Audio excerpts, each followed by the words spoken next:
Selamat siang teman-teman semuanya. Di sini kami akan membuat praktikum olahan makanan dari jaringan tumbuhan yaitu akar. Sebelum itu kami akan memperkenalkan diri. Nama saya Angelina Claudia Barita. Nama saya Graciela Samusir. Nama saya Tiara Manurung. Mari kita ke bahan-bahan.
Akar adalah organ tumbuhan yang melekatkan tumbuhan pada tanah. Akar menahan tumbuhan berdiri dengan tegak. Akar juga berfungsi untuk menyerap air dan juga mineral-mineral yang dibutuhkan tumbuhan dari dalam tanah.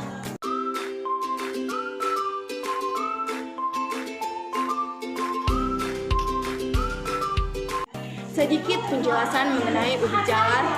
Ubi jalar atau Ipomoea batatas adalah sejenis tanaman budidaya. Bagian yang dimanfaatkan adalah akarnya yang membentuk umbi dengan kadar gizi atau karbohidrat yang tinggi. Di Afrika, umbi dari ubi jalar menjadi salah satu sumber makanan pokok yang penting. Di Asia, selain dimanfaatkan umbinya, daun muda ubi jalar juga dibuat sayuran.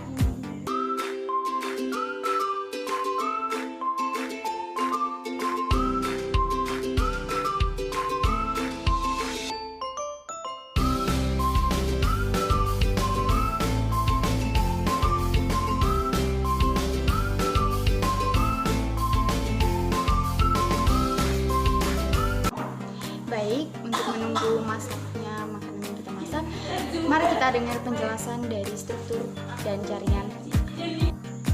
Berikut adalah penjelasan tentang struktur dan jaringan yang ada pada akar. Yang pertama adalah epidermis.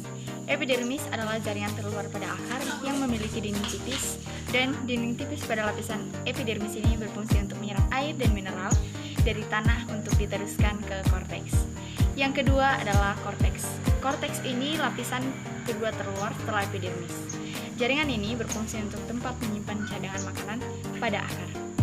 Jaringan korteks tersusun dari jaringan parenkim yang berfungsi untuk ruang penyimpanan udara pada akar. Yang ketiga, jaringan endodermis. Endodermis terletak di bagian paling dalam dari jaringan korteks. Lapisan endodermis tersusun dari satu lapisan sel yang membatasi korteks dengan silinder pusat. Pada lapisan endodermis, terdapat pita kaspari yang berfungsi untuk mengatur jalannya mineral menuju ke silinder pusat.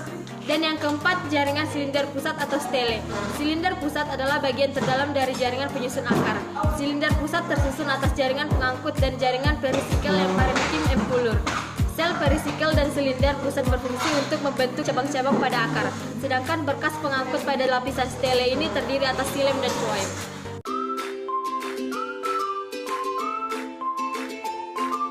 Sekian praktikum dari kami. Terima kasih dan sampai jumpa.